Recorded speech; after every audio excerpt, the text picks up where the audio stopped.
dejé grabando y te pasé a ver si vos podés hacer presentación.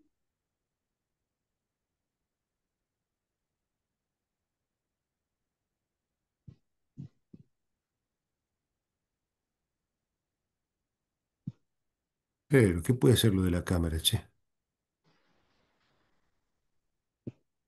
Tampoco podés presentar, ¿Cómo? tampoco podés hacer presentación. No se te escucha, Sonia. No, no se te escucha nada. Mm,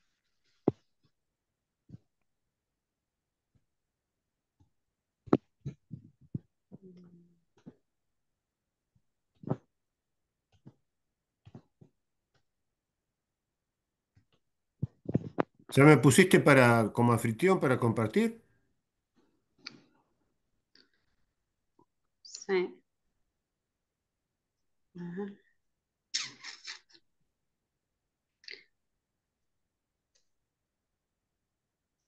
¿Ahí están viendo? Sí, Sí, sí se se ve. ve. Sí, se Ahí, ve bien. Ah, bueno. ahí se ve. ¿No me escuchan a mí? No, ahora Ahora sí. sí, ahora Sí, sí, sí. Ah, ahora sí. no Sí, sé sí, qué ahí había está. pasado. Bueno, Bueno, yo estoy sin cámara, entonces. Qué lástima, che. ¿La macana qué? Bueno. ¿qué sería? Porque vos le das la presentación y qué, No, no, igual hoy voy a usar el pizarrón virtual, así que no hay problema. pero presentaciones sí podés mostrar, no. Y evidentemente ahí lo están viendo. Bueno, no me quedo y yo te hago las mímicas. Sí, bueno, perdón, no se me ocurre que pueda ser, Bueno, ser. no hay problema, lo voy a tratar de solucionar después, pero Bueno, les mando un abrazo, que estén muy bien. bueno, chau, chau. Chao.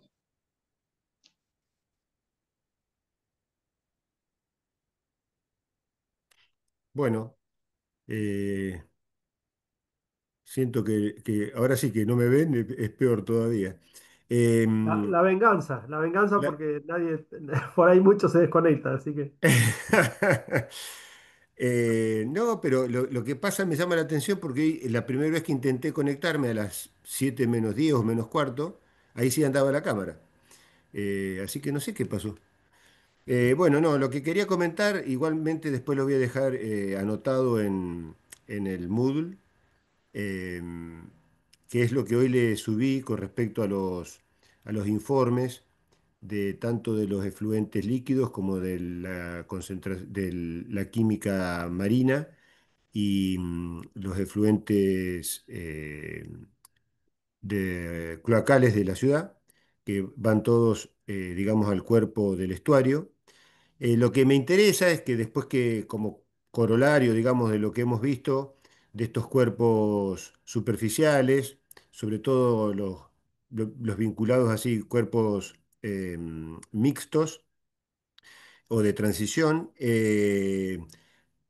que miren un poco los informes rápidamente, se detengan un poquito más en conclusiones y a partir de, por ejemplo, de algunas observaciones, dónde están ubicados los sitios de muestreo, em, y bueno, sobre todo las concentraciones de determinados elementos químicos y algunos indicadores orgánicos, em, bueno, puedan hacer algún comentario.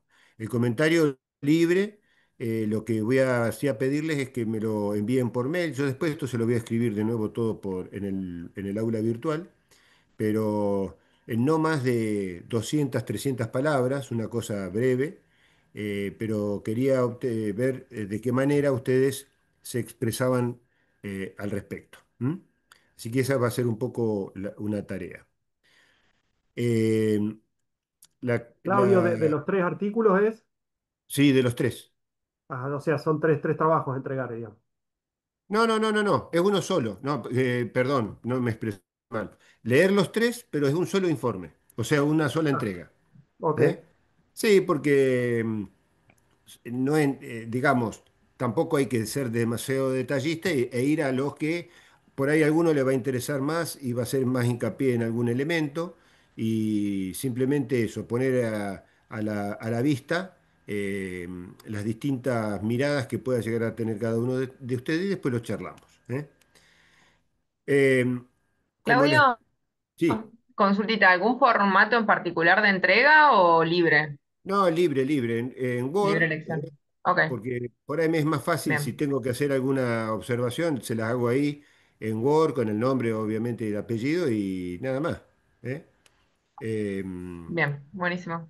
¿Y qué iba a decir? Bueno, hoy como les comenté también, vamos a hacer ahora una breve de la parte hidrodinámica porque sé que algunos no estuvieron en el curso pasado y no viene mal repasar algunas cosas antes de entrar al capítulo más fuerte que es el de transporte, donde si bien vimos algunas cosas generales, hay algunas cosas que se repiten, pero vamos a profundizar un poco más en lo que son las determinaciones o las definiciones de las curvas de distribución de, el soluto en función de la distancia en el medio, que es asimilable, como ya vimos, la forma de las curvas es asimilable a lo que ocurre en aguas superficiales, lo único que con una diferencia significativa en lo que es el factor velocidad. ¿M?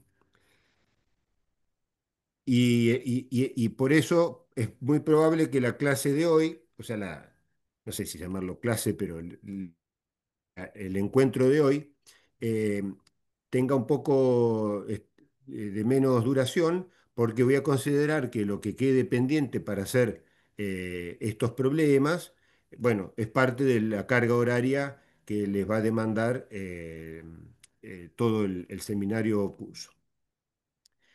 Bien. em,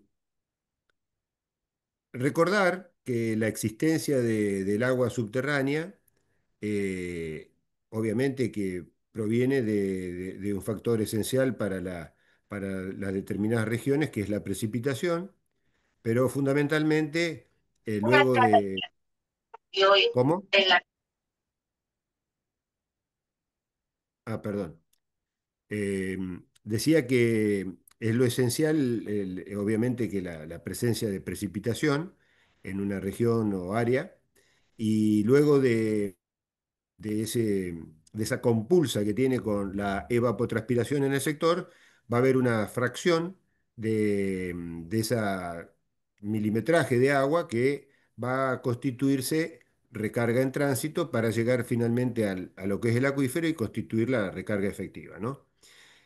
Una vez ahí, el agua va a migrar, moverse en función de los distintos potenciales hidráulicos, vamos a repasar ese concepto, y de la conductividad hidráulica que tenga ese material que la contiene. Entonces, ese material que la contiene, recordar que es principalmente es un material sedimentario, poroso, que transmite agua a muy baja velocidad y también puede, en algunos casos, transmitirla a partir de fracturas o separaciones en las rocas, que también le va a dar por ahí un vector de dirección y de flujo mucho más acentuado en el caso de que existieran estas debilidades en la roca. Entonces, nuestro objetivo y nuestra atención siempre va a estar principalmente centrada en lo que son los denominados acuíferos, pero no podemos estar negando ni dejando de observar las otras formaciones como son los acuitardos, que transmiten agua a muy mm, menor intensidad y los acuículos, que son quienes la contienen, esta agua, pero no la transmiten fácilmente. Eh, y esto a raíz de uno de los problemitas que le voy a plantear como tarea, eh, vamos a ver que cuando tenemos un acuífero freático que está en contacto con lo que es la atmósfera, ese acuífero freático, decías, va a estar definido en su techo por lo que es la superficie freática o nivel freático. Mientras que, mientras que los acuíferos confinados, que son los que en su techo tienen una capa confinante, que generalmente es un acuícludo, eh, van a tener entonces, como la palabra lo indica, su movimiento restringido a ese espacio, como lo muestra la figurita, entre lo que es la base de esa capa confinante, que actuaría como techo del acuífero, y la base del acuífero confinado sería, por ejemplo, en este caso, una roca acuífuga, o sea, una roca impermeable. ¿Cómo?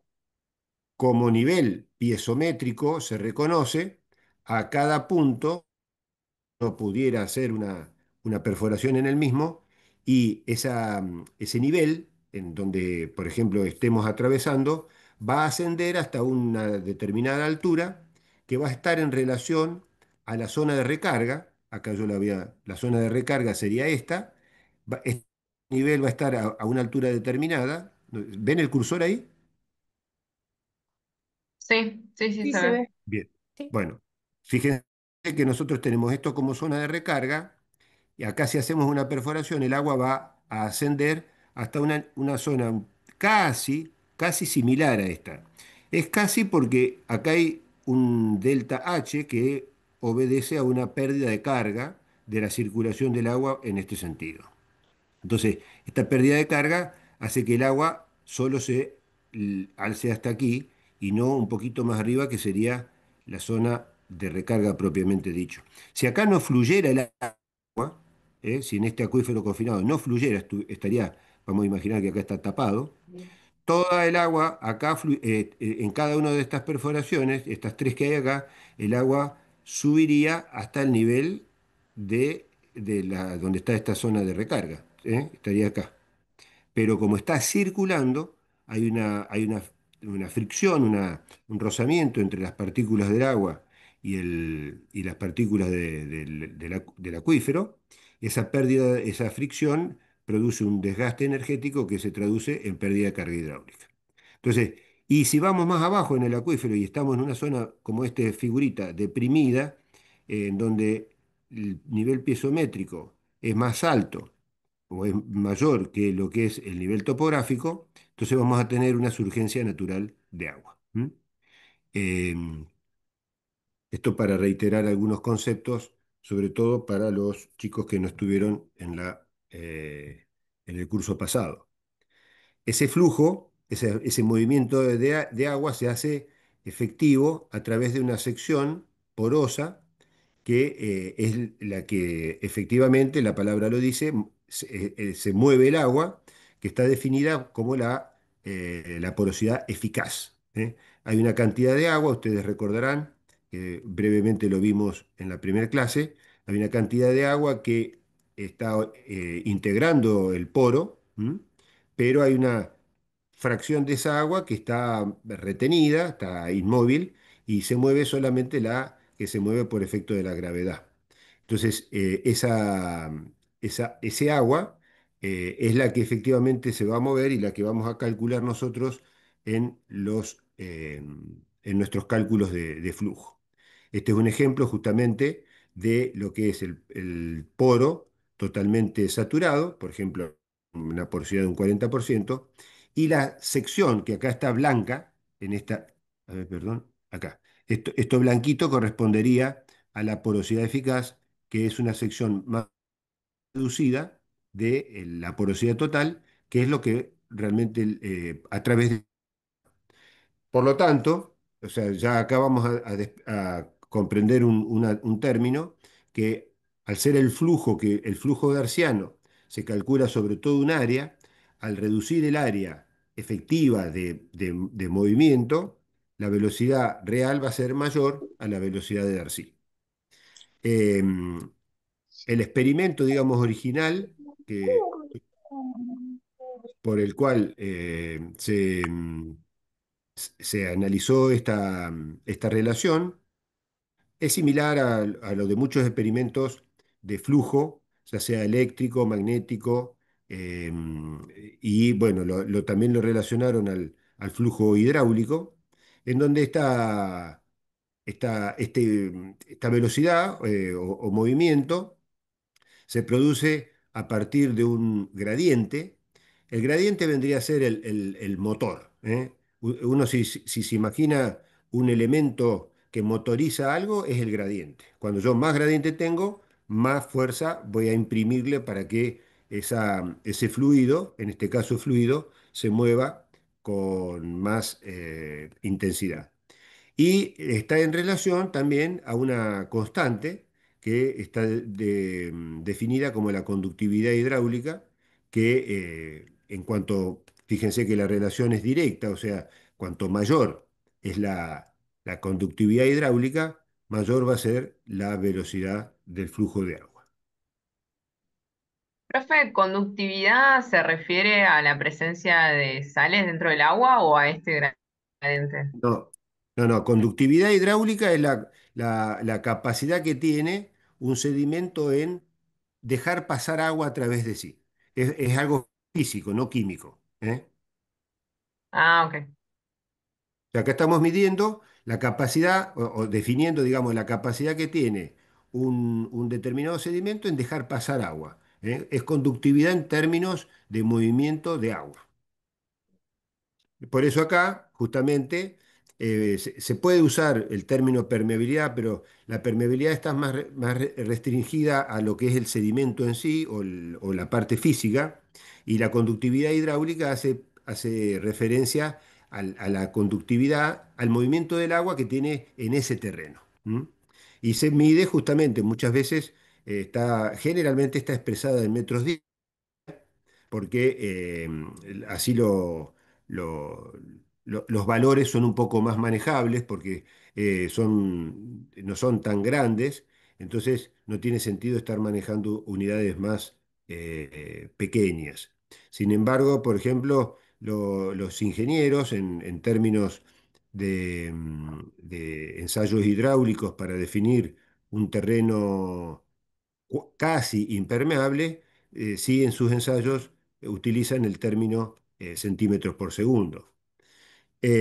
Bueno, les decía entonces que el flujo que es lo que representa un volumen de, digamos, una velocidad de un movimiento de agua a través de una sección, acá estaría representado entonces por la velocidad, que estaría la permeabilidad y el gradiente, y atravesando un área determinada. Generalmente las áreas están definidas por áreas unitarias, por ejemplo, o áreas que, como vamos a ver en algunos de los problemas, están delimitadas por la altura del nivel freático y el piso del acuífero. ¿M?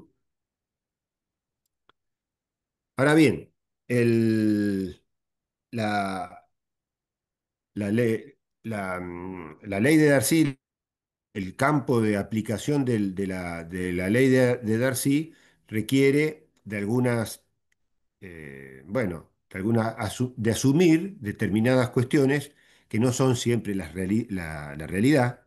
Por ejemplo, se asume que el medio es isótropo y homogéneo, cosa que está muy lejos de ser en la realidad, pero en términos de volumen, digamos, de volumen me refiero a regional, muchas veces se puede hacer este tipo de asunciones. Eh, También se asume que los límites de estos acuíferos son horizontales al flujo, ¿eh? Bueno, justamente para darle este significado matemático físico. Y lo mismo que el que debe ser en régimen laminar, que esto está vinculado principalmente, recuerdan, con el número de Reynolds, que se ve también o sea, se trata en agua superficial, y aquí mm, en el agua subterránea, para que estos casos, cuando se toma en consideración esta validez, digamos, de flujo, es porque el flujo se acelera de manera significativa y eso ocurre normalmente cuando el agua se explota a partir de un pozo de explotación.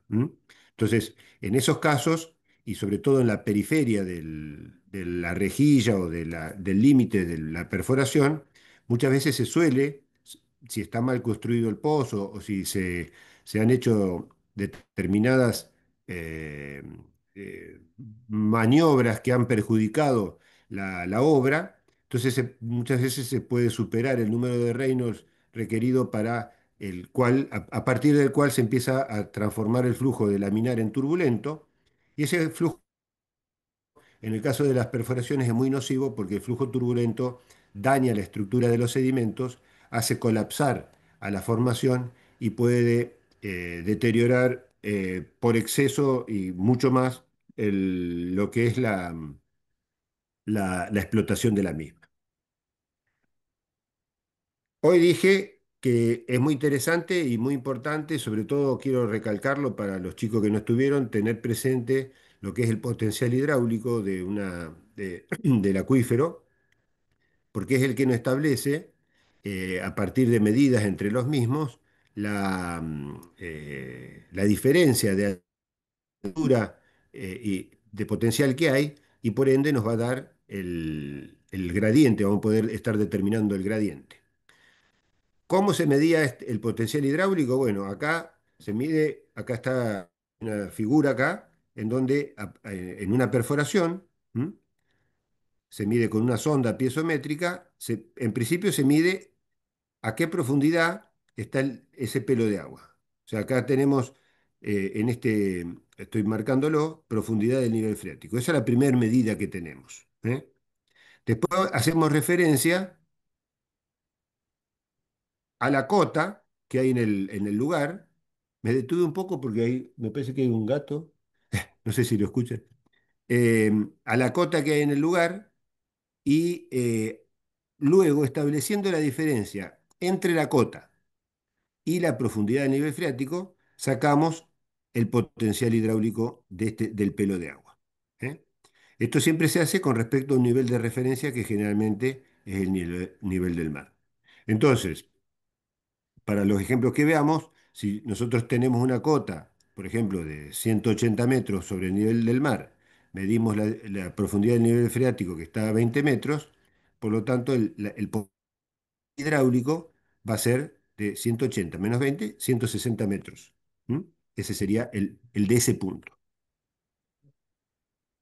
Entonces, midiendo varios puntos en una región, uno puede trazar las equipotenciales, que acá estamos viendo, por ejemplo, las de 830, las de 820, las de 810, que no son más que el equivalente a las curvas de nivel topográfico, ¿eh? Pero estás haciendo referencia a las curvas de nivel del acuífero, del techo del acuífero. Entonces, una vez que tenemos estas curvas de nivel o equipotenciales, podemos trazar las líneas de flujo. Y esto es fundamental esto es muy importante, para considerar, por ejemplo, ubicación de pozos de monitoreo o identificar alguna fuente de contaminación en función de esa dirección. En uno de los problemas que le planteo, creo que es el último, un poco o sea, busca ese objetivo. Entonces, repasando esto también, recuerden que no solo con una altura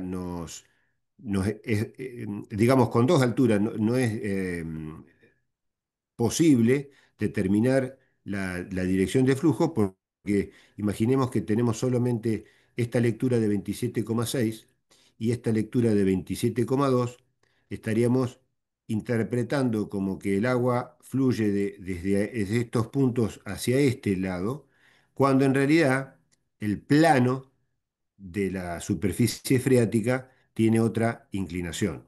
Entonces necesitamos como mínimo otro punto más que en este caso sería el de 26,8, y entre los 3 puntos sí establecemos luego lo que por medio de interpolaciones, algún valor de alguna curva de nivel, ¿m? De alguna curva piezométrica o de nivel freático. Acá podríamos haber trazado, qué sé yo, la de 27,3, o la de 26,9, no importa, pero acá hay trazadas dos como más o menos números redondos, ¿eh? Y de esta manera, con la configuración de estas formas, a ver qué se pasó acá. La configuración de estas formas morfoestructurales, digamos, o morfológicas de la superficie freática, vamos a poder también identificar la relación que hay con los cuerpos de agua superficial. ¿M? Entonces, acá estamos viendo, por ejemplo, a la izquierda, cómo hay una convergencia de flujo de parte del acuífero hacia el río.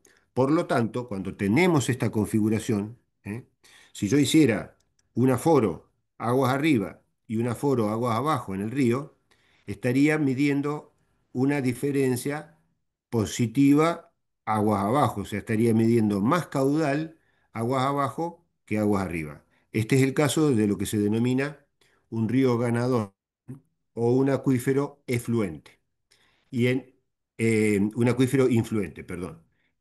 Eso depende del lado en que uno se pare. Si uno se para acá como el río ganador, el río sería efluente, ¿eh? Y acá, al revés, si nosotros hacemos un aforo aguas arriba y después hacemos un aforo aguas abajo, el caudal que medimos acá es menor que el de acá. ¿Por qué? Porque el agua fue entregando agua, el río o el curso fue entregando agua al acuífero, por lo tanto ha ido perdiendo agua, lo que lo califica como un río perdedor o influente. Uy, me fui para otro lado. Estas son las configuraciones superficiales, en planta, quiero decir, y esta es lo que sería en perfil, ¿m? Como para que tengan las dos configuraciones. Esta sería Eh, la parte. Sí, Te puedo hacer una consulta, perdón. Para que el río sí, entregue agua al acuífero, ¿quiere decir que está más elevado? exactamente. Ah, Acá ok. tenemos el ejemplo. Eh, Ah, bien. Me siempre adelanté. que.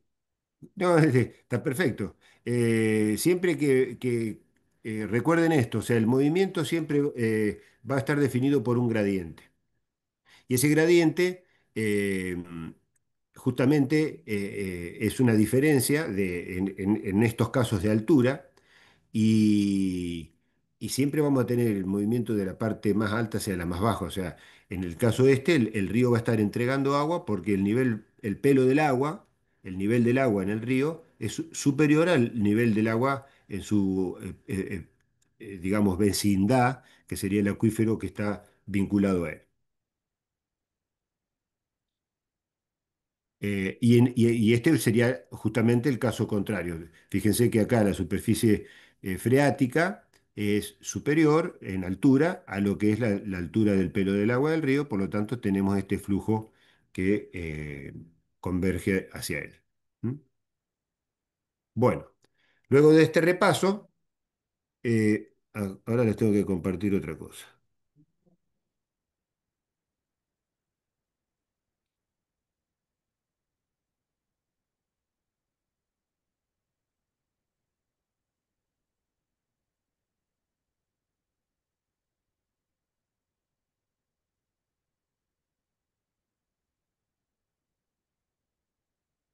Ah, tengo que salir de ahí, me parece. Dejé de compartir, sí.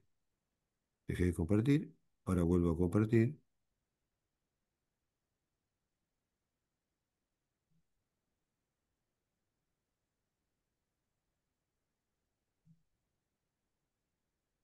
Se me hizo un lío acá.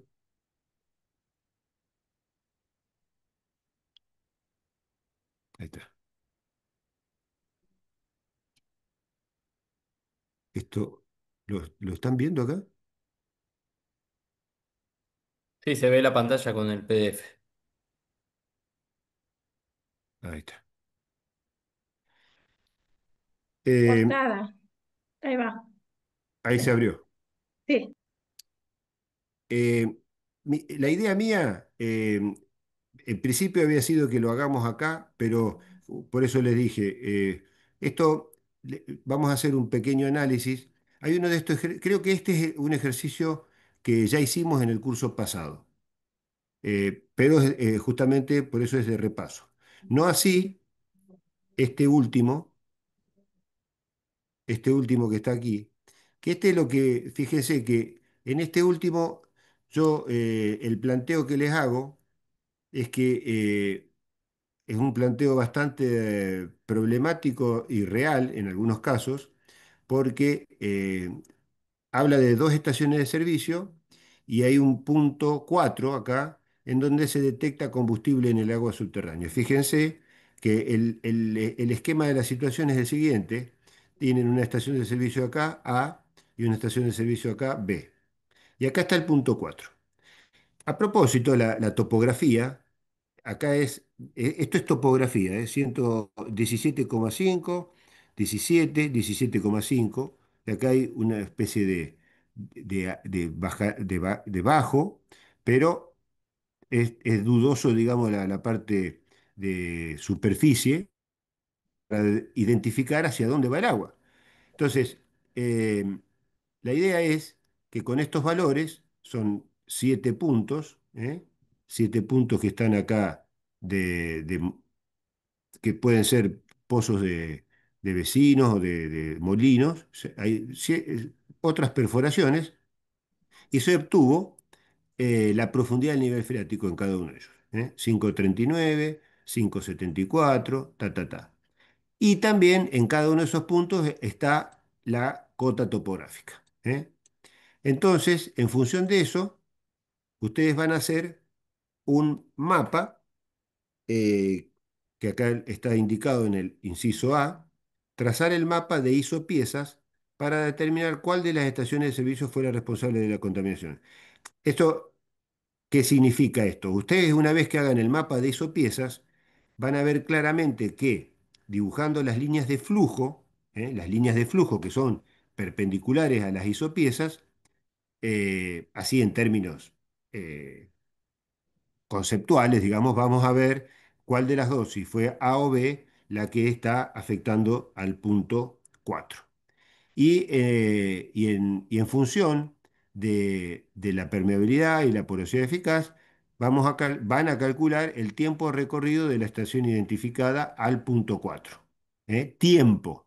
O sea, para calcular tiempo, ustedes van a tener que calcular velocidad, y como acá tienen una escala, en función de si es esta o si es esta, van a poder calcular la distancia que hay entre A y el punto 4 o B y el punto 4, y de ahí sacar el tiempo. Este es el ejercicio, digamos, el 4 es el más ejemplificador de las situaciones que uno por ahí va a encontrar en la realidad. Y después los otros tienen que ver con simplemente, este es con calcular el flujo. O sea, cuando ustedes, si quieren, hacemos un repaso de algunos de estos conceptos con el pizarrón. Sí, ¿Sí? profe, está bueno repasar. Bien. Entonces Y ¿qué tengo que a mí hacer? me queda una duda, ¿los pozos están todos nivelados uno con otro o ese nivel a qué se refiere? Estos están todos nivelados, es la cota topográfica del lugar. O sea, es como si contratamos un agrimensor y le dijimos, anda, estos 7 puntos, nivelámelos. ¿Mm? ¿Están al mismo nivel? ¿Están al mismo nivel? No, no, no, no, al mismo Ah, nivel no. La cota de cada punto es esta: 17,93, 17,94. Cada punto tiene su cota. bien, pero ¿están relacionados uno con otros? No. ¿En qué sentido? Y fue alguien con una estación total y midió todos, están todos nivelados. Se Sí, sí, sabe sí, eso. sí, Ah, sí. ok. Sí, sí. Sí, por eso O sea, dije, contratamos. esta medición superior está relacionada un punto con otro, un pozo con otro. Sí, sí, tal cual, tal Ah, cual. perfecto. O sea, están todos referenciados a un mismo Referenciado, a un referencia. punto, a un ¿Mm? nivel en común. Bien, Sí, sí, sí, sí, tal cual.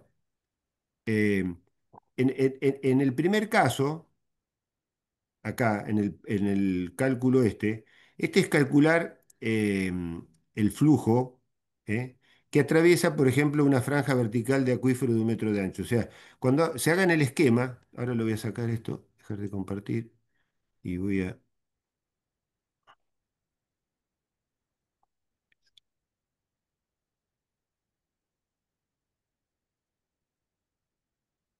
Qué bronca me da que no tengo la pantalla.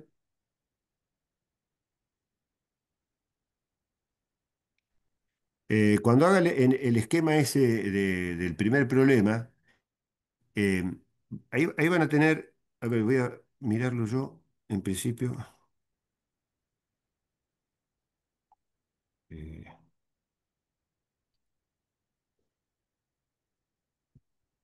Perdón, acá está. ¿Acá están viendo el problema? Está en blanco. Está Ah, en está en blanco, blanco. profe. No, está bien, porque yo puse la pantalla, la pizarra. Eh, el problema dice, a partir bueno, hay un acuífero determinado que tiene unas características, hay que asumir un valor para esas parámetros, la permeabilidad y la porosidad eficaz. eh, y después, bien, eh, ¿dónde estamos acá? Esta es la pantalla. Ahí está definiendo básicamente dos puntos. ¿M? Uy, dos puntos, que son el A y el B, o el C creo que era. Entonces, ustedes lo que primero tienen que ver, vamos a suponer que acá no hace falta otro punto porque es para asumir una situación más sencilla. En principio ustedes tienen que calcular, bueno, esto se supone que es una recta, el flujo en este sentido. Pero cuando calculan flujo, acuérdense que tienen varias cuestiones. Una, primero que definir el gradiente que hay entre este punto y este punto. Que no siempre el gradiente puede estar ya indirectamente dado. No hace falta a veces tener una altura de cada punto, sino una diferencia de las alturas. O sea, yo con tener el delta H, el delta H, con respecto al L, L, yo ya tengo el gradiente I. ¿Eh?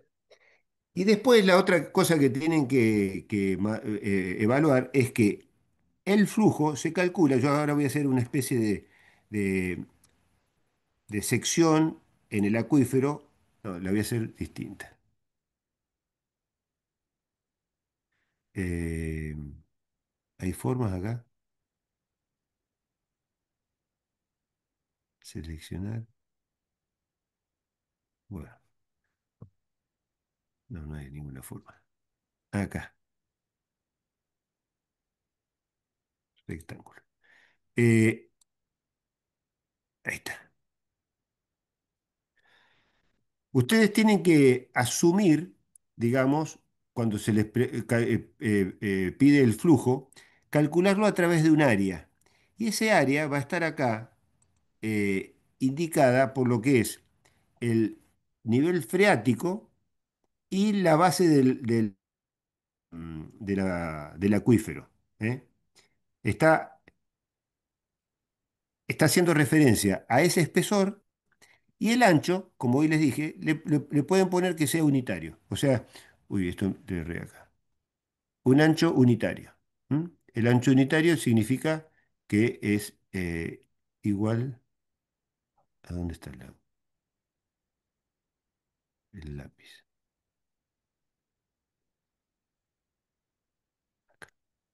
El ancho unitario, acá, es 1. Entonces, cuando ustedes calculan Q, que es igual a K, que es la definida por el problema, el área, el área va a estar haciendo referencia a esta profundidad, que la van no se las voy a decir ahora, y un ancho unitario. Entonces, es un área que tiene un ancho unitario. Y el gradiente es este. ¿Eh?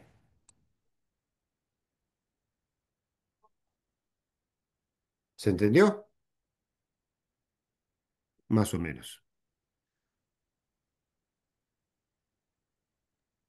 Yo Sí, no, se pero tengo que leer un entendió. poco más de teoría. ¿Cómo? Yo no, porque tengo que leer un poco más de teoría, pero Bueno, bueno. ahí- No, está bien. Ahora voy a explicar rápidamente el último problema.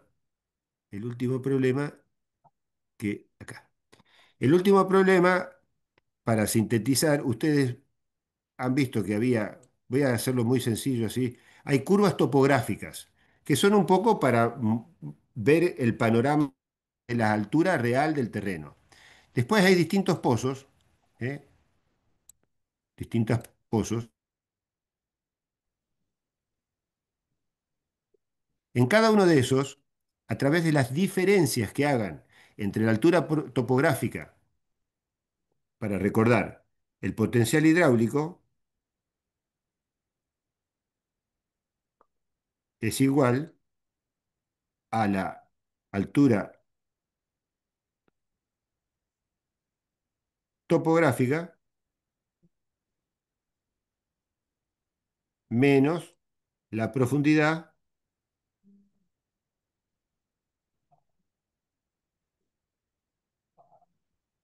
es con un nene escribiendo, del nivel freático. ¿Mm? Lo bueno es que esto va a quedar grabado.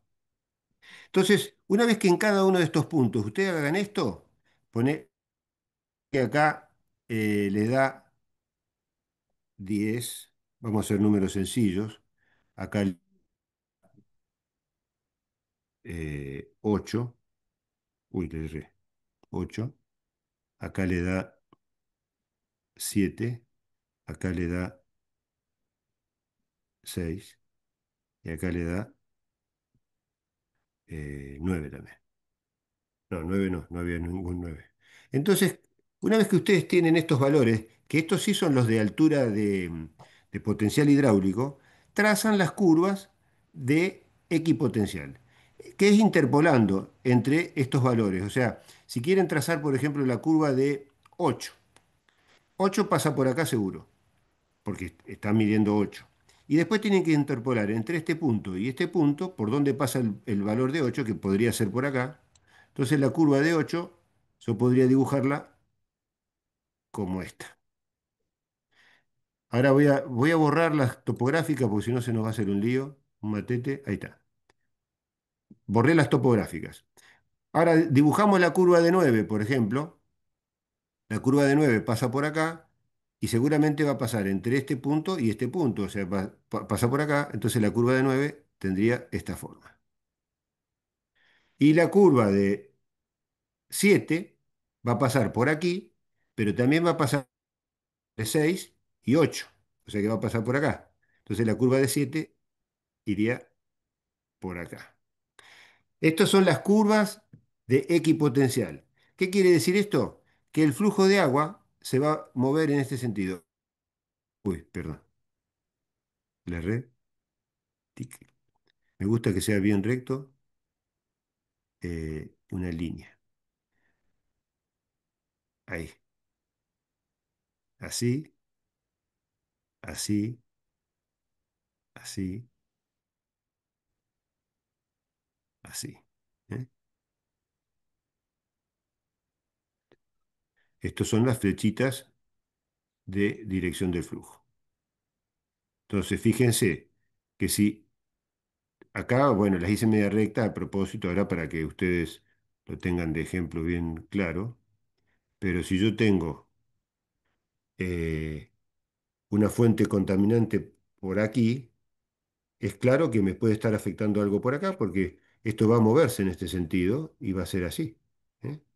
O sea, esto me permite a mí, como decía, identificar relación fuentes y lugares contaminados, o también si tengo una potencial fuente, donde establecer, por ejemplo, puntos de control con eficiencia, porque ¿para qué voy a estar poniendo acá un punto de control aquí si sé que el flujo va para aquel lado? ¿Eh? O sea, esa es la importancia de poder determinar ese ejemplo del caso del último problema. ¿Eh? Una Así que si consulta, y puede, abajo del 9 si tendríamos que poner ahí, ¿para dónde iría el flujo de agua? abajo, Ahí, para ahí abajo, sí. ¿Para qué? ¿Para dónde iría? acá. Sí. Y no sé, porque, Ah, porque depende acá podemos llegar a tener, o sea, no va a ser algo loco, pero si no tenemos un punto de referencia, no podemos demasiado extrapolar. O sea, uno llega hasta donde están las medidas, ¿eh? Acá seguramente muchas veces se dan circunstancias porque eso es lo interesante y problemático también de lo que es el agua subterránea. Como no se ve, los puntos de acceso que uno tiene son a través de las perforaciones. Las perforaciones son saltuarias, a veces son las que están presentes, a veces no se puede hacer todas las que se quisiera hacer porque eso es costoso. Entonces, a partir de la mínima cantidad de perforaciones, uno tiene que manejar el diseño del flujo subterráneo. Entonces, cuando hay dudas, sí, y si es necesario digamos, y se justifica, bueno, entonces uno el día de mañana dice, bueno, vamos a hacer una perforación acá, a ver qué nivel, qué profundidad tiene, porque necesitamos definir algo en este sector. ¿Mm? está bien. Bueno, dejar de compartir. Bien, vamos a pasar al otro.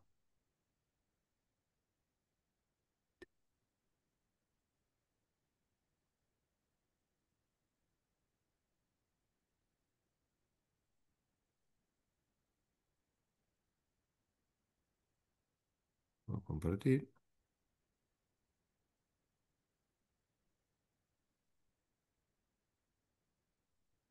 Bueno.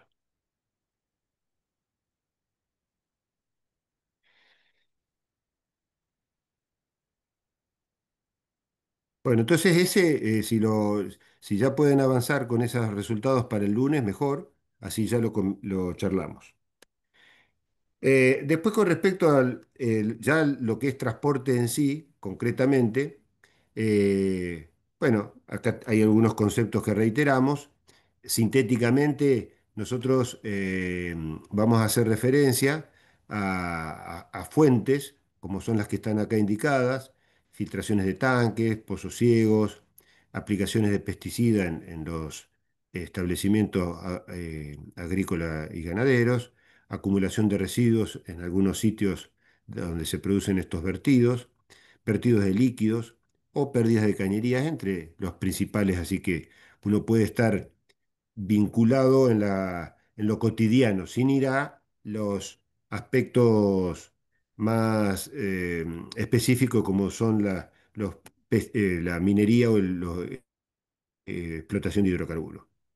Y como elementos guía o analitos a perseguir, tenemos estos que están acá: las bacterias, o sea, la parte de microorganismos, hidrocarburos, basándose principalmente en aquellos vinculados a los combustibles de uso comercial; los metales pesados principalmente, que son los más nocivos para los organismos; y nitrato como indicador de lo que es un elemento conservativo principalmente y de amplia manifestación en contaminación, no solo es generalmente orgánica, pero no solo digo vinculada a los actividad urbana, efluentes líquidos cloacales, sino también a la actividad em, de- agrícola. ¿M?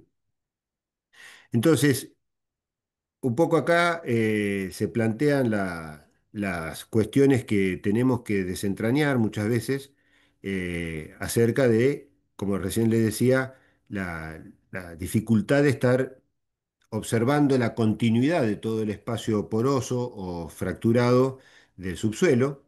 Y la única manera que tenemos de llegar al mismo es a través de pozos de monitoreo o piezómetros, que ya vamos a ver cómo los diferenciamos.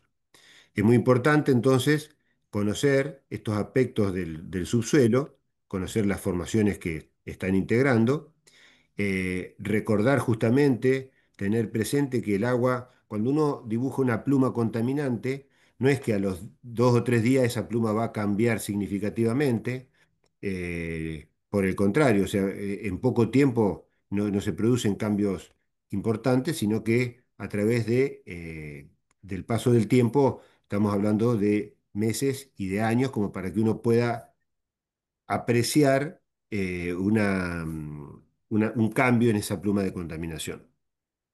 Esa velocidad lenta justamente le, le- le- o- le confiere mucho más permanencia del agua en esa situación. Y por ende, justamente, muchas veces cuando se demora mucho en reconocer un proceso de contaminación en algún lugar, también así también se va a demorar el proceso de remediación.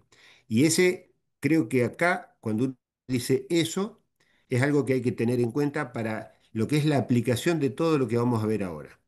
Porque en realidad no es que yo quiera complicar con algunas ecuaciones, sino lo que me interesa es que ustedes entiendan que el buscar determinados elementos de la pluma de contaminación, elementos físicos y químicos, tienen que ver con la cuantificación de esa dinámica y por ende, si fue rápida y en términos hidrogeológicos, si fue rápida, también puede llegar a ser la remediación. Si fue lenta, también va a serlo la remediación, ¿eh? Siempre viéndolo desde el punto de vista del el accionar que uno va a tener eh, en el proceso de remediación.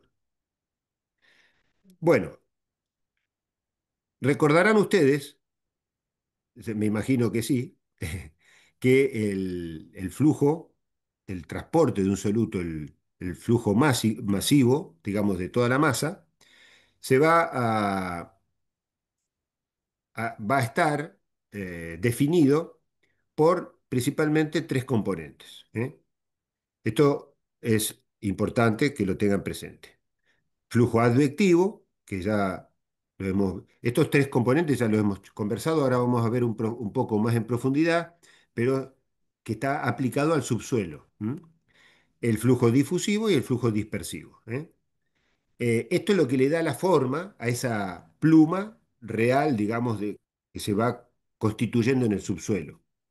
Eh, Recuerdan que hay uno de estos componentes que en el agua superficial era muy insignificante. Acá también. ¿Cuál era? Pregunto, ¿eh? ¿Cuál de estos tres, el advectivo, el difusivo o el de dispersión mecánica o hidrodinámica? Uno de ellos era prácticamente muy pequeñito y no lo íbamos a considerar. El difusivo. Perfecto. El difusivo, ¿eh? Ahora vamos a ver un poquito más el porqué. El flujo másico advectivo, ¿eh? El flujo másico advectivo hace referencia al movimiento en su totalidad de la masa del soluto como si se moviera a la velocidad del agua, ¿eh? Es una caracterización ideal. Acá en este gráfico estamos viendo un gráfico de concentración en función de la distancia y si imaginásemos un pulso, ¿eh? De una concentración determinada, en un determinado tiempo ese pulso iba a estar a una distancia X, en otro tiempo a una distancia X, en otro tiempo a otra distancia X. pero siempre moviéndose todo en conjunto de forma unificada. Ese es el flujo másico advectivo, ¿eh? Es la representación del movimiento del soluto que se mueve a la misma velocidad del agua. ¿Mm? En realidad, en Profe, realidad, ¿este es sí, el movimiento que era horizontal? ¿O sí, yo estoy no, no, no, este es er- movimiento, errándole? Ah, ah. movimiento horizontal, acá lo estamos viendo Ujú, dirección, después también se puede dar en otras direcciones, pero principalmente se da en el movimiento horizontal. ok. Eh, este es el flujo másico advectivo sin dispersión, pero fíjense que yo puedo estar en el concepto que tengo que hacerme en la cabeza, también puedo concebirlo, que haya un flujo más activo con dispersión. ¿Qué quiere decir esto? Que esta masa de contaminante que está aquí, ¿no? ¿Eh? Se movió en T1 una distancia, pero también hubo dispersión. ¿Y qué significa esto? Bueno, que obviamente que va a haber partículas que se han movido más rápido y otras que se mueven más lento, pero tengo un centro de masa, ¿eh? Tengo un centro de masa aquí, tengo un centro de masa aquí, tengo un centro de masa aquí, que se movió a la misma velocidad del agua.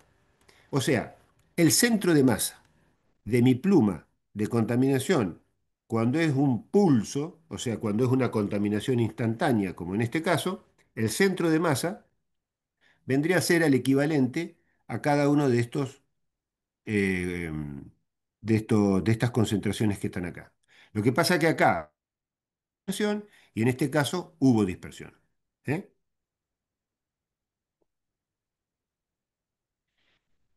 Esta dispersión, esta dispersión en el medio poroso, está condicionada por justamente los granos del terreno y también por la heterogeneidad del terreno. O sea, vamos a tener una dispersión que se obedece al flujo entre los granitos de arena vamos a hablar de arena, ¿eh? Pero también, si llega a haber alternancias de capas de arena con capas de limo, con otro sedimento, también va a haber una dispersión que se refiere a esa preferencia de flujo a través de eh, algunos estratos con mayor permeabilidad. ¿Eh? Entonces, nosotros vamos a tener dispersiones a pequeña escala y dispersión a mayor escala. ¿M? Para comprender un poquito la situación. Esa dispersión a mayor escala, fíjense que acá en esta simulación hay como si fuera la inyección de dos puntos de inyección, tenemos un soluto determinado, y estas líneas negras oscuras estarían representando lo que son paleocauces o sitios de mayor conductividad hidráulica en el subsuelo. Entonces, cada vez, fíjense que cada vez que estas plumas de contaminación, estas plumas de contaminación ingresan a estas zonas de mayor conductividad hidráulica, el agua fluye más tiempo por acá, prefiere ir por esos lugares, y por ende cuando llega a la salida, fíjense que acá está entrando con este ancho, la pluma de contaminación, y está saliendo con este ancho. O sea que hubo más dispersión. ¿Eh? Esa es la propiedad que tiene la heterogeneidad en el terreno, de aumentar la dispersión aguas abajo. ¿Mm? Bueno, esto es para que Perdón, refuerce. ¿esa imagen es de costado o es desde arriba? Esta imagen es de arriba, De arriba. Ah, ok, en planta, está en bien. Es planta. como que ¿Mm? el terreno Es en planta. estaba no tan compactado en algunos lados y favorece el flujo. Más que compactado es que hay alternancias, digamos, en algunas partes de lo que es blanco, esta parte blanca sería un material más fino y esta parte, estas líneas gruesas sería un material más grueso. ¿Eh? acá tenés más conductividad hidráulica, acá tenés menos, entonces el agua va a fluir más con más preferencia por estos lugares y el agua que tiene, está contaminada o que tiene este soluto, por ende va a tratar de ir más por ahí. ¿Mm? Esto como si fuera una sección a, qué sé yo, a 5 metros de profundidad y una pudiera ver eso en un plano, pero viéndolo desde arriba.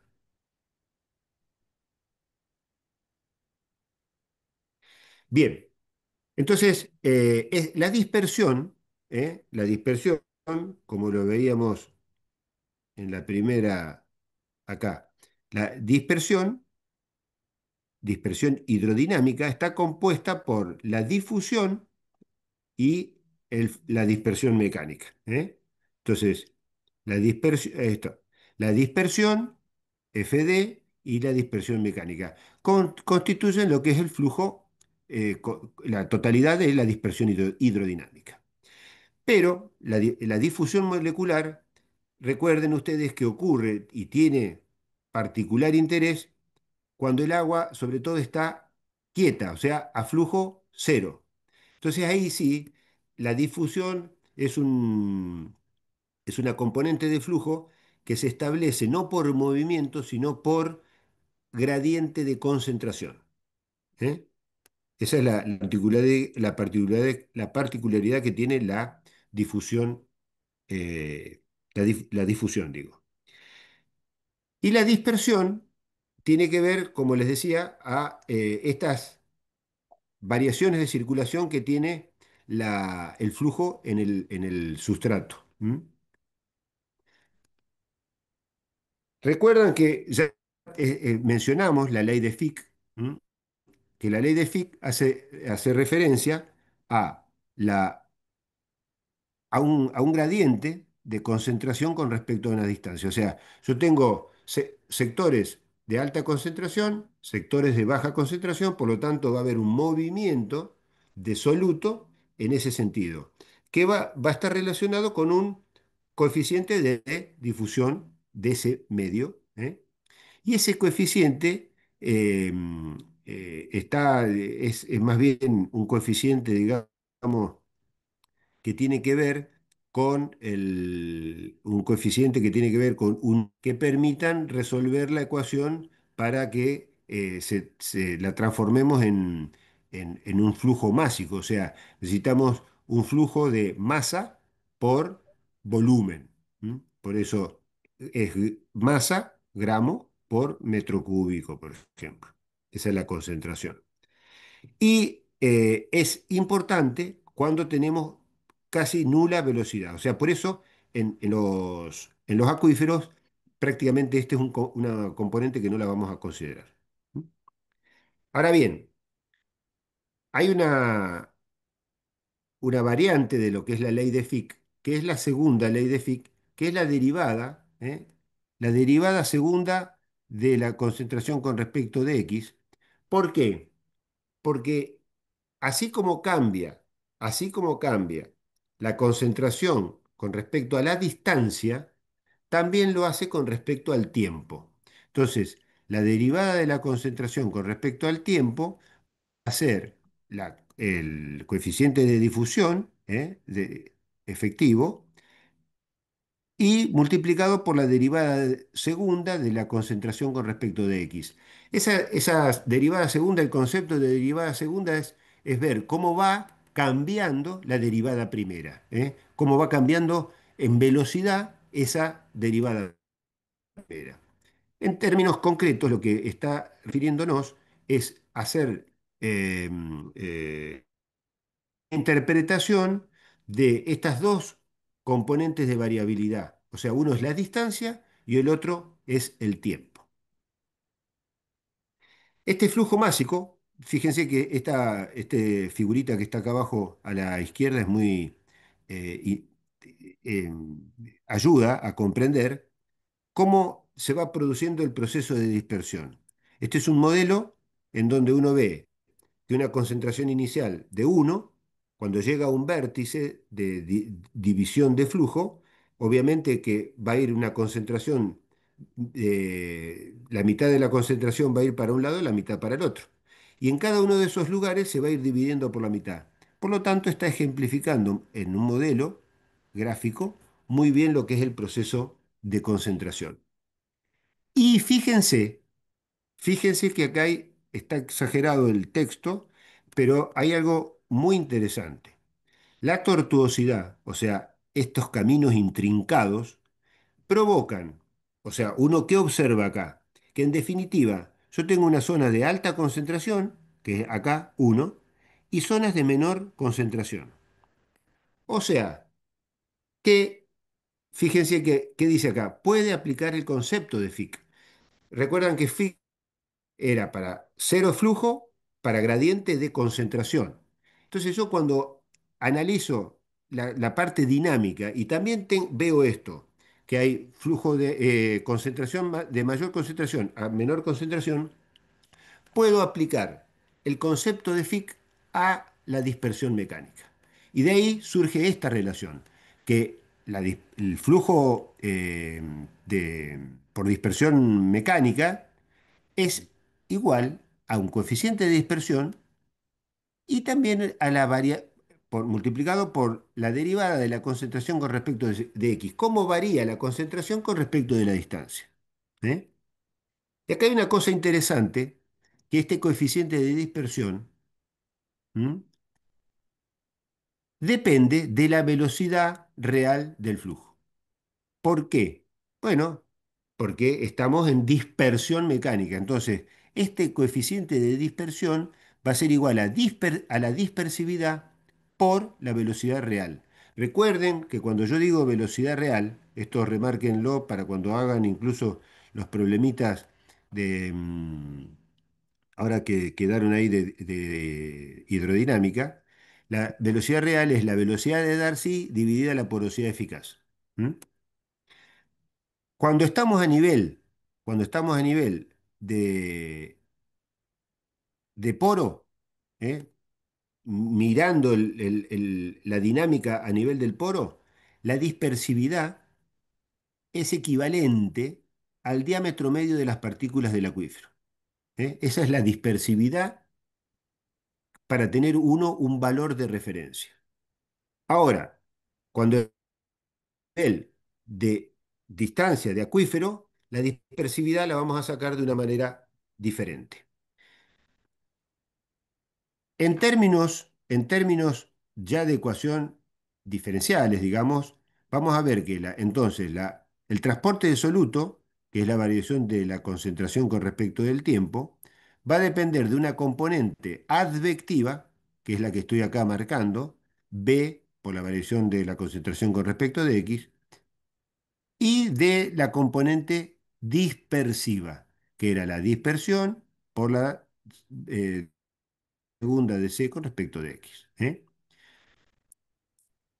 Acá ya le estoy adelantando que hoy o lo que vamos a hacer a continuación es trabajar con una función de Ogata-Banks, que es una función de error, y nos va a ayudar a comprender bien los términos de dispersión del soluto en el acuífero.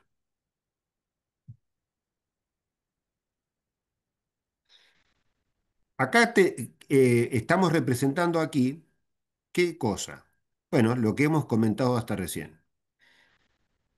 No sé si vamos a empezar intentando ubicarnos en este pistón acá para ver el proceso. En este pistón que está fluyendo un líquido de arriba para abajo, igual acá lo ponemos X como para, si bien está descendiendo, uno podría decir está en la dirección Z, pero vamos a tomar como distancia X. ¿Eh? Entonces acá está fluyendo un líquido al cual se le inyecta un componente que vamos a utilizar como elemento de medida. Si nosotros, si nosotros consideramos que ese compuesto se mueve solo por flujo advectivo, solo por flujo advectivo, y la inyección es constante, vamos a tener en la evolución de ese componente en este cilindro un esquema como el que está acá a la izquierda. O sea, va a ingresar una concentración cero y se va a manifestar a lo largo del tubo, como si fuera un frente vertical en donde para el lado de adelante no hay contaminante y para el lado de atrás hay contaminante. ¿Eh? Flujo pistón, sin dispersión. ¿Mm? Pero la realidad, o sea, ¿cuál es? Y que si estamos, sobre todo si estamos hablando de un soluto conservativo, tenemos dispersión, no hay una degradación del mismo. Entonces, la realidad va a ser esta, que dentro de este medio poroso va a haber sitios donde el contaminante va a moverse con más facilidad y va a ir avanzando de una manera en donde va a haber un frente que si yo hago pequeñas líneas así de sumatoria de concentración, podría establecer lo que está en esta curvita representado. O sea, una zona de C1, por ejemplo, que es la concentración inicial en este medio, y una especie de sigmoide que se dibuja hasta llegar a la concentración del soluto que tengo, que estoy inyectando. Este sigmoide va a ir desplazándose en este pistón o en este tubo y de manera que hasta alcanzar la salida, como es en el último caso, en donde, por ejemplo, ya todo el cilindro se inyectó con ese soluto y la parte final, bueno, va a terminar ahí, como en este caso, representando todavía fracciones que no están con esa concentración. ¿Mm? Es Es de vital importancia comprender que una cosa son estos gráficos de concentración en función de X. ¿Eh? El gráfico de concentración en función de X representa una foto de la situación. ¿Qué quiero decir? Que está representando un instante en la constitución de ese frente dispersivo. Pero si yo lograra hacer o elaborar un gráfico de concentración en función del tiempo, voy a tener una curva diferente, voy a tener esta curva así. ¿Por qué? Pues porque esa es una especie, yo lo denomino ya no una foto, sino una película. Porque para obtener una curva de esta, es necesario estar muestreando continuamente en un punto determinado. Entonces, de esta manera yo voy elaborando una curva de concentración en la medida que el frente pasa a ese lugar. ¿Eh? Se ve mejor, perdón.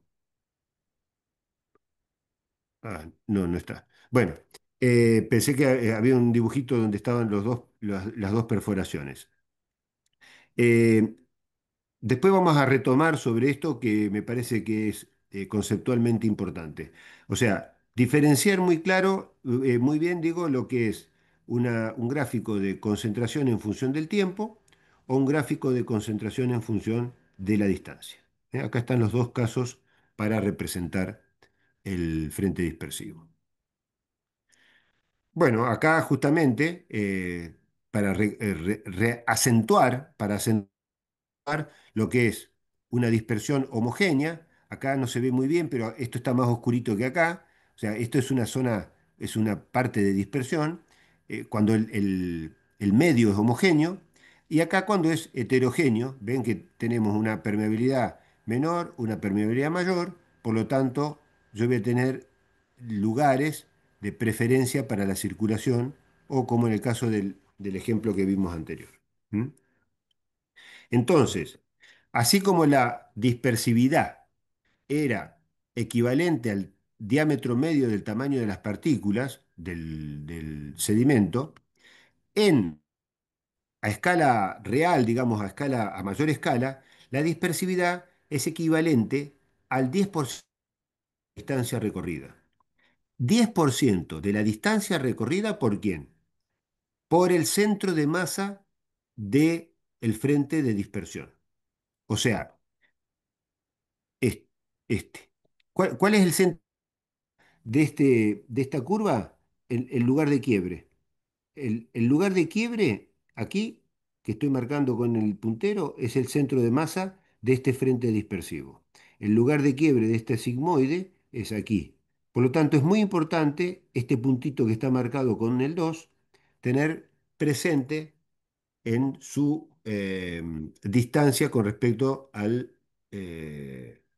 punto de aplicación.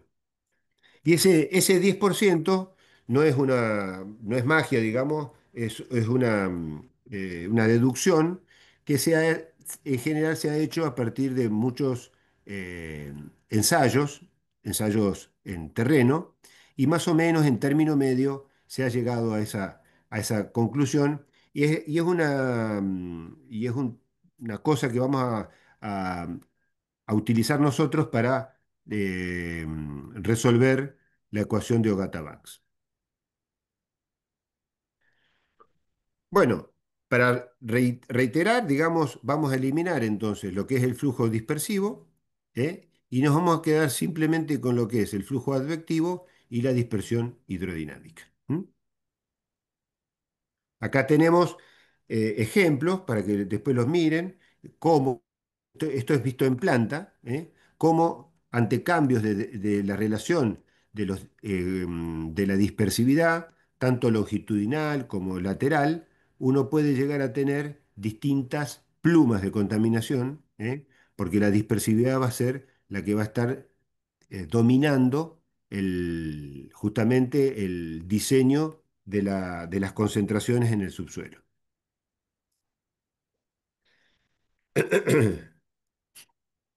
Y acá llegamos, hasta acá llegamos.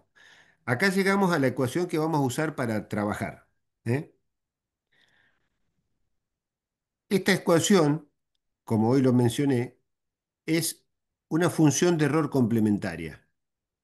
¿Qué quiere decir? Está sacada a partir de una, de elementos tabulados, se obtiene un valor que nos va a ayudar a comprender el valor de la concentración de, de la concentración de un determinado elemento en función de la distancia y en función del tiempo. ¿Mm? Fíjense, ya les voy adelantando que este segundo término lo vamos a eliminar después porque se hace cero prácticamente, y vamos a trabajar con este término. Fíjense que la función de error complementaria está vinculada a la distancia de la que queremos nosotros averiguar la concentración, está vinculada a la velocidad real a un determinado tiempo y a la dispersión hidrodinámica que tengamos referida en ese entorno.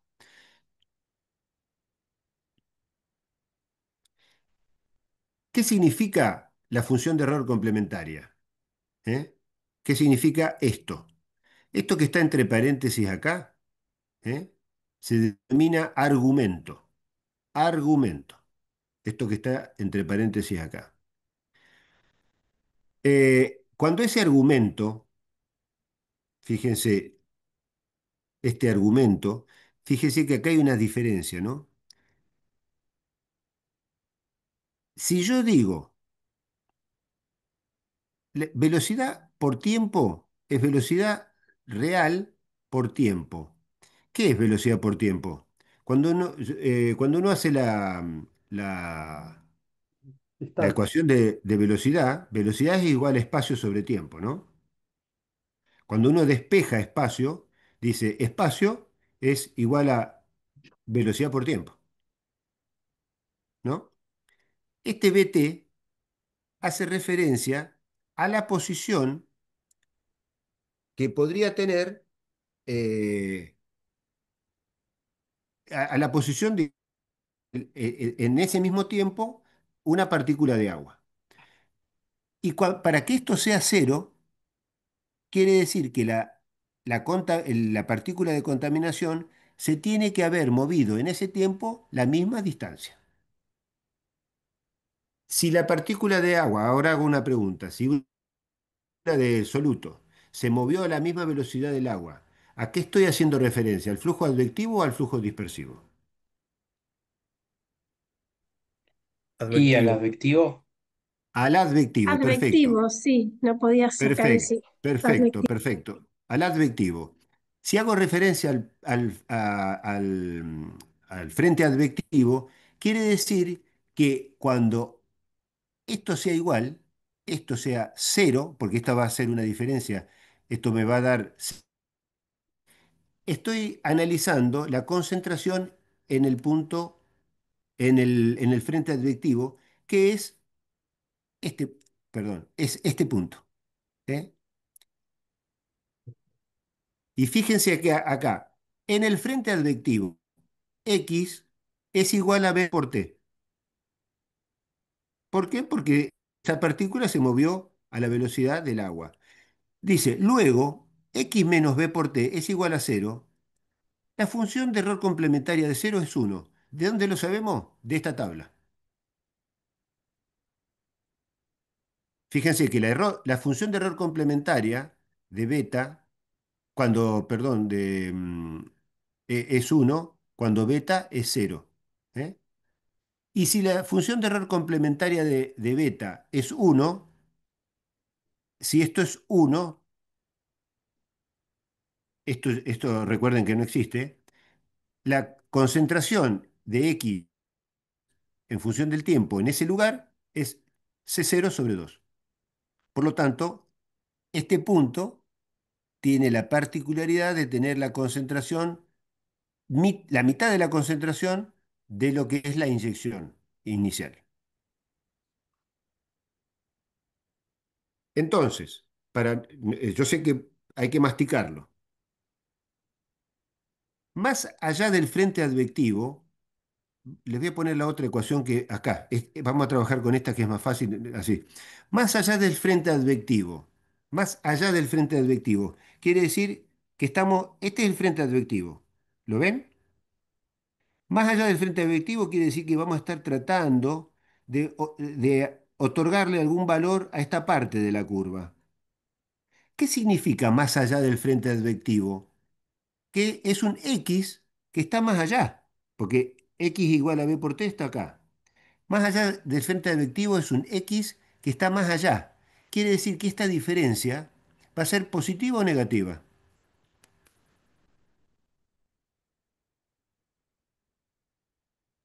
negativa. Debería ser positiva. Si X es mayor que B por T, esto va a ser positivo. Claro. Si el argumento es positivo, si el argumento es positivo, ¿eh? Vamos a usar directamente todos estos valorcitos que tenemos acá y dependiendo del número del argumento, ¿ven?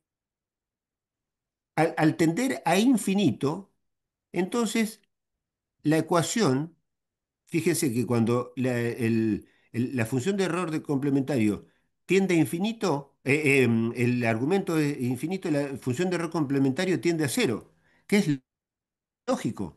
Y acá tenemos, cuando la función de error complementario es muy grande, tiende a cero. Y eso es lógico, ¿por qué? Porque yo al poner cero acá, lo multiplico esto por cero y me da la concentración mucho más allá del frente advectivo, me da cero, que es esta parte.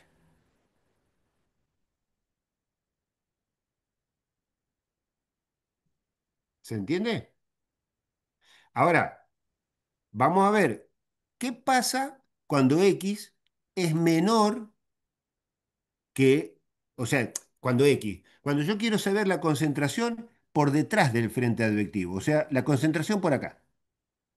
Yo tengo mi frente advectivo que está acá. Imaginemos que está a 10 metros. Yo quiero saber cuánta es la concentración a 5 metros.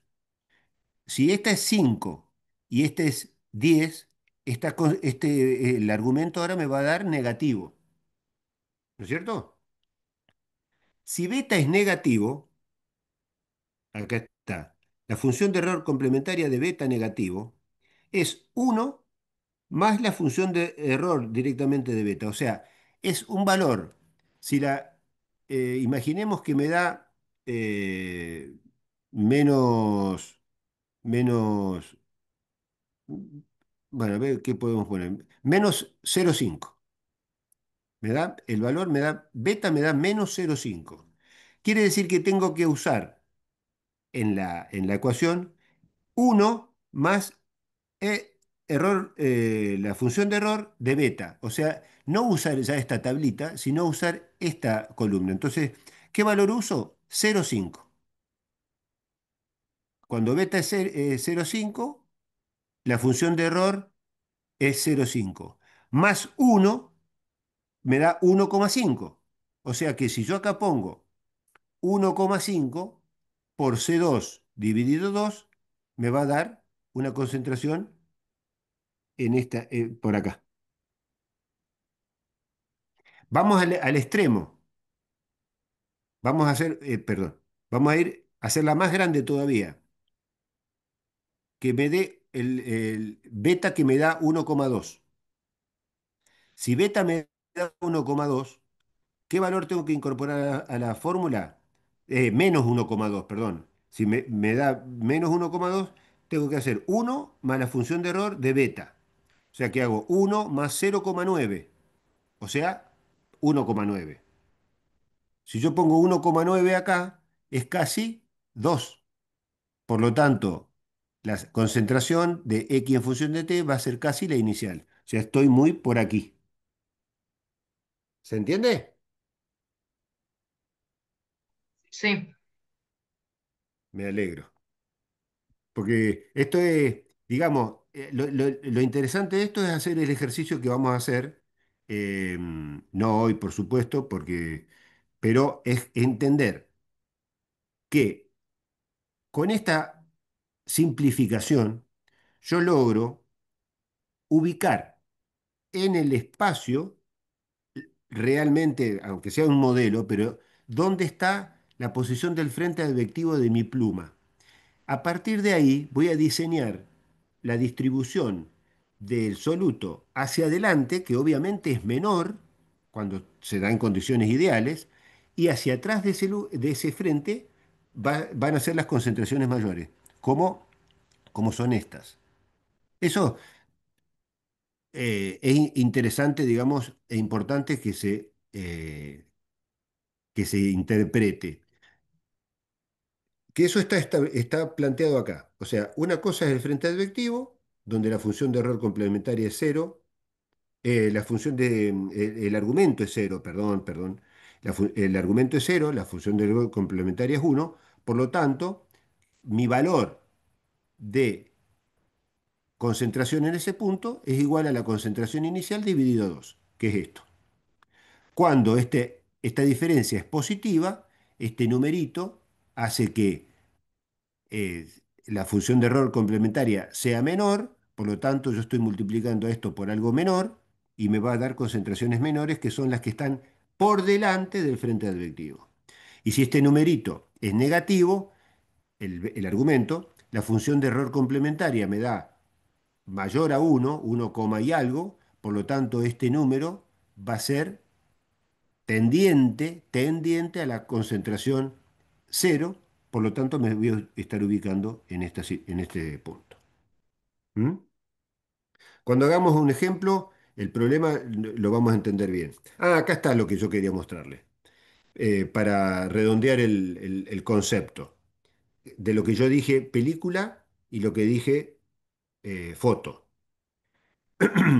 Si hacemos después, esto mastíquenlo, lo vamos a volver a ver el lunes, no se preocupen. Pero el concepto, yo acá tengo en perfil un acuífero y tengo dos pozos de observación. Acá se está inyectando, perdón, se está inyectando un soluto y para yo obtener esta forma de concentración en función de X, ¿yo qué necesito? Y yo necesito que en un momento determinado yo vaya y muestré aquí y muestré acá.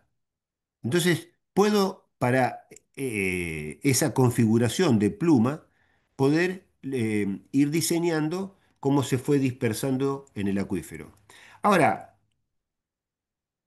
si yo lo quiero dibujar en función del tiempo, yo tengo que estar parado acá en el pozo 1 para estar continuamente sacando muestras y, e ir dibujando la concentración en la medida que va pasando el frente. ¿Eh? O sea, yo estoy parado en el X1 aquí y voy tomando muestras y voy graficando C en función de T. Tiqui, tiqui, tiqui, tiqui, tiqui, hasta que llega acá. Porque es un flujo continuo. ¿Eh? Esto trátenlo de imaginar y después el lunes lo volvemos a conversar. Y Profe, conceptual, sí, tengo una consulta, porque sí, imagino que varía mucho la ecuación dependiendo del tipo de estrato que tenemos, si es poroso o no poroso, todas esas cuestiones.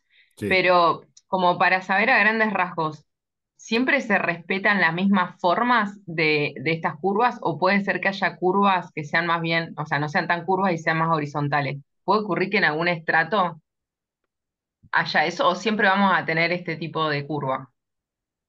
La horizontal, ¿a qué te refería? ¿Que sean así verticales, tipo más a flujo advectivo? No, no, en vez de que comencemos, por ejemplo, en el concentración barra X, ¿no? Distancia, en vez de que baje o caiga la concentración a medida que el soluto se va moviendo en línea X, se mantenga, no digo que equivalente, pero que no sea tan pronunciada esta caída. ¿Eso ocurre o no? No sé si me Sí, sí, logré expresar. no, no, sí, va a depender de la dispersión del medio y de la concentración del Ok. soluto. Si el medio es muy dispersivo, no va a caer tan rápido y se va a ir distribuyendo mucho más a lo largo de la distancia, si es que te interpreto. Sí, y por ejemplo, entiendo yo que acá podemos estar midiendo, por decir un caso, ¿no? Distintos tipos de metales. Sí. Ahí también tendríamos que tener en cuenta la reacción que podría tener el metal con el tipo de sustrato que tenemos. Obviamente, acá estamos viendo, tal vez omití comentarlo, pero acá estamos viendo el movimiento de soluto conservativo, o sea, no reaccionan con el medio. Después vamos Ah, a ok. ver, después vamos a ver que a esta ecuación le vamos a adicionar el factor de retardo que está vinculado al coeficiente de distribución, al KD, y ese KD va a hacer que las curvas justamente eh, estén más restringidas a la fuente de origen. O sea, ya no va a tener tanta y va a estar mucho más retrasado, por eso es un factor de retardo, y va a estar mucho más contenido en proximidades del lugar de la emisión del soluto.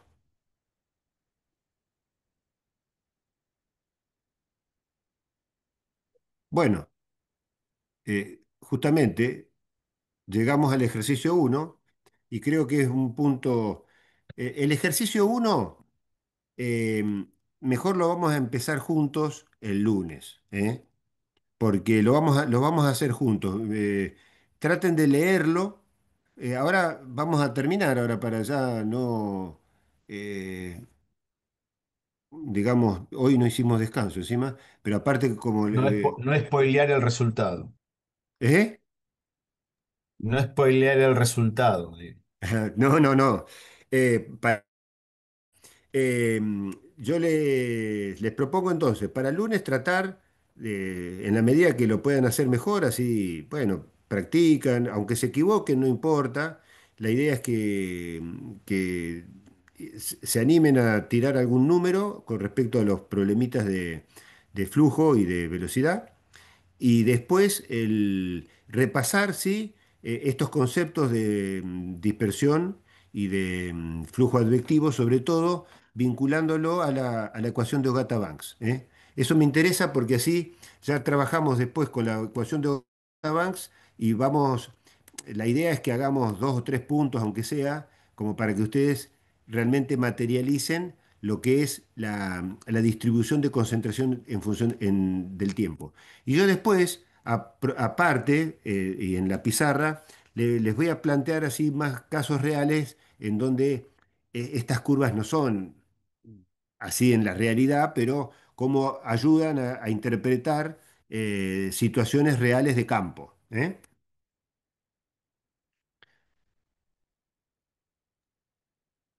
Perdón, una consulta, Claudio. Sí. Las distribuciones estas, ¿qué tipo de distribuciones son normales o dependen del tipo de material o cómo es eso? No, ¿Qué no, tipo de... esta, justamente, esta es una distribución normal. Nosotros acá porque estamos viendo una de flujo continuo, por eso nos está dibujando esta curvita. Pero si fuéramos, fíjense que acá tenemos la de flujo puntual, acá abajo, vamos a ver una campana de Gauss. ¿Eh?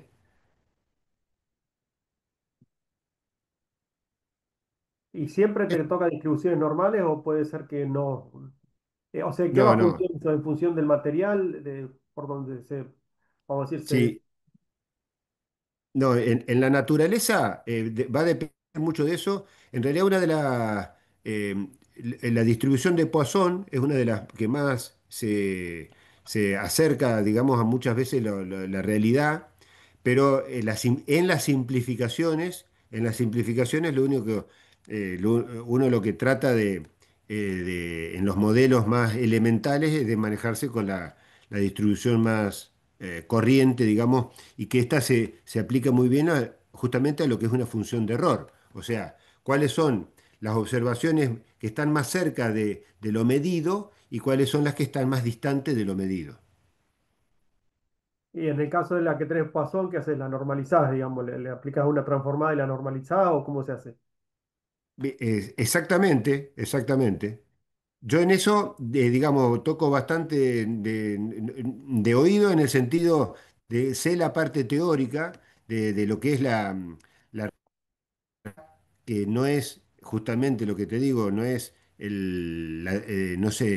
no se grafica mediante distribuciones normales, porque ocurren un montón de discontinuidades en el medio, pero sí tengo entendido que se aplica más ese tipo de distribución.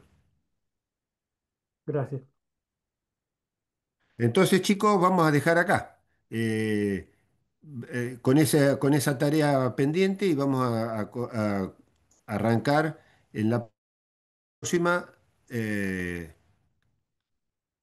ejecutando directamente. Si pueden algunos hacer jugarse a hacer algo, bueno, pero si no lo hacemos en conjunto el lunes, el ejercicio uno. ¿Eh? Buenísimo. Bien, bien, Perfecto. hasta el lunes. Hasta Gracias. luego. Gracias. Ya, hasta luego. Listo, hasta el Gracias. lunes. Nos estamos viendo. Chao, Buen chao. fin de. Chau. Gracias, Chao, Claudio. chao. Espero que me ande la camarita el lunes. Esperemos. Hasta luego, profesor. Nos vemos. Chao, Chao. chao. Hasta luego.